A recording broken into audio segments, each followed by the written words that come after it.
Chapter 8 India's Greatest Scientist, J.C. Bose. Jagadish Chandra Bose' wireless inventions antedated those of Marconi.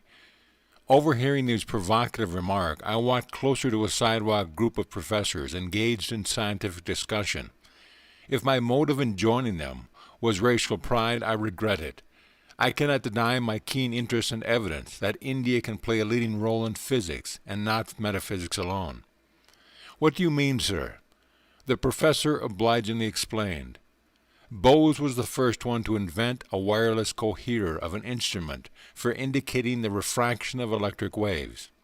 But the Indian scientist did not exploit his inventions commercially. He soon turned his attention from the inorganic to the organic world. His revolutionary discoveries as a plant physiologist are outpacing even his radical achievements as a physicist. I politely thanked my mentor. He added, "The great scientist is one of my brother professors at Presidency College." I paid a visit the next day to the sage at his home, which was closer to mine on Gurupar Road. I had long admired him from a respectful distance. The grave and retiring botanist greeted me graciously. He was handsome, robust man in his 50s with thick hair, broad forehead, and the abstract eyes of a dreamer. The precision in his tones revealed the lifelong scientific habit. I have recently returned from an expedition to scientific societies of the West. Their members exhibited intense interest in delicate instruments of my invention, which demonstrate the indivisible unity of all life. The Bose crescograph has the enormity of 10 million magnifications. The microscope enlarges only a few thousand times, yet it brought vital impetus to biological science.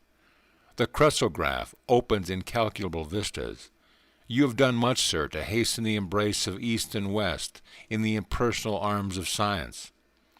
I was educated at Cambridge. How admirable is the Western method of submitting all theory to scrupulous experimental verification. That empirical procedure has gone hand in hand with the gift for introspection, which is my Eastern heritage. Together they have enabled me to sunder the silence of natural realms, long uncommunicative. The telltale charts of my crescograph are evidence for the most skeptical that plants have a sensitive nervous system and a varied emotional life.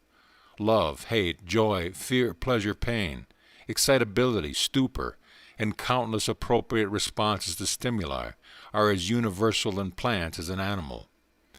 The unique throb of life in all creation could seem only poetic imagery before your advent, Professor. A saint I once knew would never pluck flowers.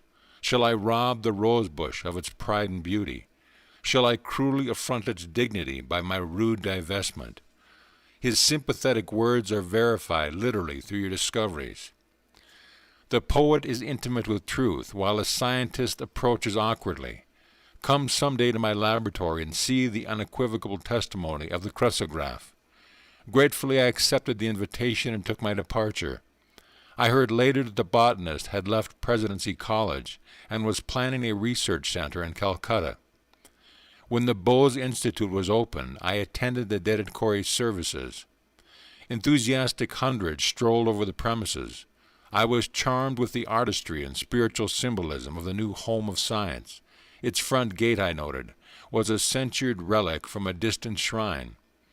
Behind the lotus fountain, a sculptured female figure with a torch conveyed the Indian respect for women as the immortal light-bearer. The garden held a small temple consecrated to the nomen beyond phenomenon. Thought of the divine incorporeity was suggested by absence of any altar image. Bose's speech on this great occasion may have issued from the lips of one of the inspired ancient rishis. I dedicate today this institute as not merely a laboratory, but a temple.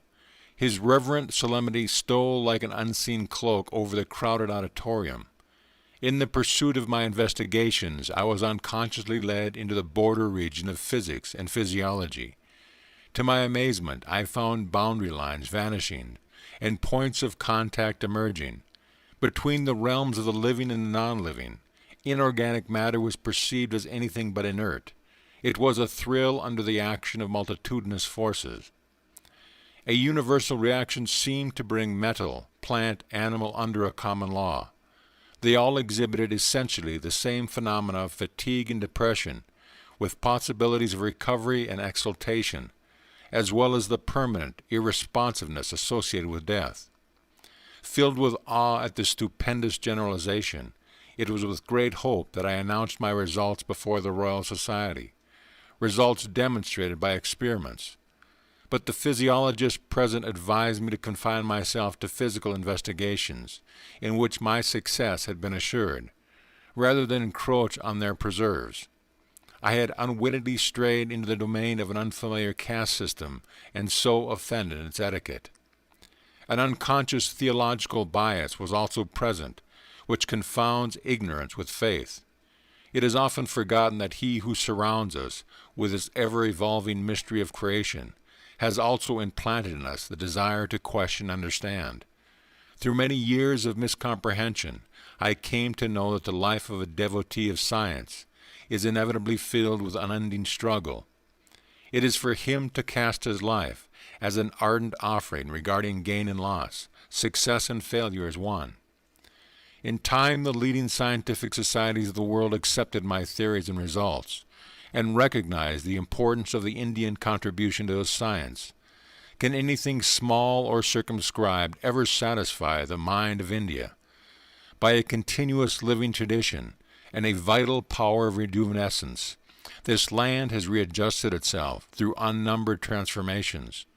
Indians have always arisen who, discarding the immediate and absorbing prize of the hour, have sought for the realization of the highest ideals in life, not through passive renunciation, but through active struggle.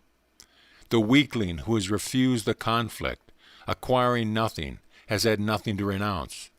He alone who has striven and won can enrich the world by bestowing the fruits of his victorious experience.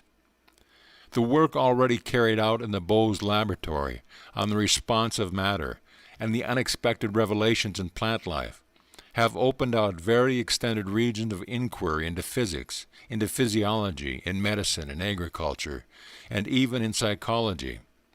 Problems hitherto regarded as insoluble have been now brought within the sphere of experimental investigation. But high success is not to be obtained without rigid exactitude. Hence the long battery of supersensitive instruments and apparatus of my design, which stand before you today in their cases in the entrance hall. They tell you of the protracted efforts to get behind the deceptive seeming into the reality that remains unseen, of the continuous toil and persistence and resourcefulness called forth to overcome human limitations. All creative scientists know that the true laboratory is the mind, where behind illusions they uncover the laws of truth. The lectures given here will not be mere repetitions of second-hand knowledge. They will announce new discoveries, demonstrated for the first time in these halls. Through regular publication of the work of the Institute, these Indian contributions will reach the whole world. They will become public property. No patents will ever be taken. The spirit of our natural culture demands that we should forever be free from the discretion of utilizing knowledge only for personal gain. It is my further wish that the faculties of this institute be available, so far as possible, to workers from all countries. In this I am attempting to carry on traditions of my country. So far back as 25 centuries, India welcomed its ancient universities at Nalanda and Taxila, scholars from all over the world. Although science is neither of the East nor the West, but rather international in its universality, yet India is specially fitted to make great contributions. The burning Indian imagination, which can exhort new order out of a mass of apparently contradictory fact, is held in check by the habit of concentration. This restraint confers the power to hold the mind to a pursuit of truth with an infinite patience. Tears stood in my eyes at the scientist's concluding words. Is patience not indeed a synonym of India, confounding time and the historians alike? I visited the research center often. Soon after the day of opening, the great botanist, mindful of his promise, took me to his quiet laboratory. I will attach the cresograph to this fern. The magnification is tremendous. If a snail's crawl were enlarged in the same proportion, the creature would appear to be traveling like an express train. My gaze was fixed eagerly on the screen which reflected the magnified fern shadow. Minute life movements were now clearly perceptible. The plant was growing very slowly before my fascinated eyes. The scientist touched the tip of the fern with a small metal bar. The developing pantomime came to an abrupt halt, resuming the eloquent rhythm as soon as the rod was withdrawn. You saw how slight outside interference is detrimental to the sensitive tissues. Bose remarked, "Watch, I will now administer chloroform, and then give an antidote." The effect of the chloroform discontinued all growth. The antidote was revivifying. The evolutionary gesture on the screen held me more raptly than a movie plot. My companion, here is the role of a villain, thrust the sharp instrument through the part of a fern. Pain was indicated by spasmodic flutters. When he passed the razor partially through the stem, the shadow was violently agitated, then stilled itself with the final punctuation of death. By first chloroforming a huge tree, I achieved a successful transplantation. Usually such monarchs of the forest die very quickly after being moved. Jagadish smiled happily as he recounted the life-saving maneuver. Graphs of my delicate apparatus have proved that trees possess a circulatory system. Their sap movements correspond to the blood pressure of animal bodies. The ascent of sap is not explicable on the mechanical grounds ordinarily advanced, such as capillary attraction. The phenomena has been solved through the cresograph as the activity of living cells. Peristatic waves issue from a cylindrical tube which extends down a tree and serves as an actual heart. The more deeply we perceive, the more striking becomes the evidence that a uniform plan links every form in manifold nature. The great scientist pointed to another Bose instrument. "I will show you experiments on a piece of tin. The life force in metals responds adversely or beneficially to stimuli. Ink markings will register the various reactions." Deeply engrossed, I watched the graph which recorded the characteristic waves of atomic structure. When the professor applied chloroform to the tin, the vibratory writing stopped. They recommenced as the metal slowly regained its normal state. My companion dispensed the poisonous chemical. Simultaneous with the quivering end of the tin, the needle dramatically wrote on the chart a death notice. Bose instruments have demonstrated that metals, such as the steel used in scissors and machinery, are subject to fatigue and regain efficiency by periodic rest. The life pulse in metals is seriously harmed or even extinguished through the application of electric currents or heavy pressure. I looked around the room at the numerous inventions, eloquent testimony of a tireless ingenuity. Sir, it is lamentable that mass agricultural development is not speeded by fuller use of your marvelous mechanisms. Would it not be easily possible to employ some of them in quick laboratory experiments to indicate the influence of various types of fertilizers on plant growth? You are right. Countless uses of Bose instruments will be made by further generations. The scientist seldom knows contemporaneous reward. It is enough to possess the joy of creative service. With expressions of unreserved gratitude to the indefatigable sage, I took my leave. Can the astonishing fertility of this genius ever be exhausted, I thought. No diminution came with the years. Inventing an intricate instrument, the resonant cardiograph, Bose then pursued extensive research on innumerable Indian plants. An enormous unsuspected pharmacopoeia of useful drugs was revealed. The cardiograph is constructed with an unerring accuracy by which a 1/100th part of a second is indicated on the graph. Resonant records measure infinitesimal pulsations in plants, animal, and human structure. The great botanist predicted the use of his cardiograph will lead to vivisection of plants instead of animals. Side-by-side recordings of the effect of a medicine given simultaneously to a plant and an animal have shown outstanding unanimity in result. He pointed out everything in man has been foreshadowed in the plant. Experimentation on vegetation will contribute to lessening of human suffering. Years later, Bose's pioneer plant findings were substantiated by other scientists. Work done in 1938 at Columbus University was reported by the New York Times as follows.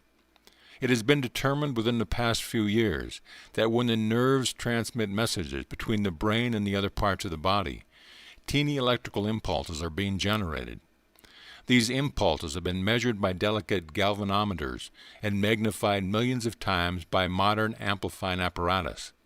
Until now, no satisfactory method had been found to study the passages of the impulses along the nerve fibers in living animals or man because of the great speed with which these impulses traveled. Doctors K.S. Cole and H.J. Curtis reported having discovered the long single cells of the freshwater plant Nutella, used frequently in goldfish bowls, are virtually identical with those of single nerve fibers. Furthermore, they found that Nutella fibers, on being excited, propagate electrical waves that are similar in every way, except velocity, to those of the nerve fibers in animals and man. The electrical nerve impulses in the plant were found to be much slower than those in animals. This discovery was therefore seized upon by the Columbia workers as the means for taking slow-motion pictures of the passage of the electrical impulses in the nerves. The Nutella plant thus became a sort of Rosetta Stone for deciphering the closely guarded secrets close to the very borderland of mind and matter. The poet, Rabindranath Tagore, was a stalwart friend of Indians, idealistic scientist. To him the sweet Bengali singer addressed the following lines. O hermit, call thou in the authentic words of that old hymn called Sama. Rise awake, call to the man who boasts his shastric lore from vain pedantic wranglings, profitless. Call to that foolish braggart to come forth, out of the face of nature, this broad earth.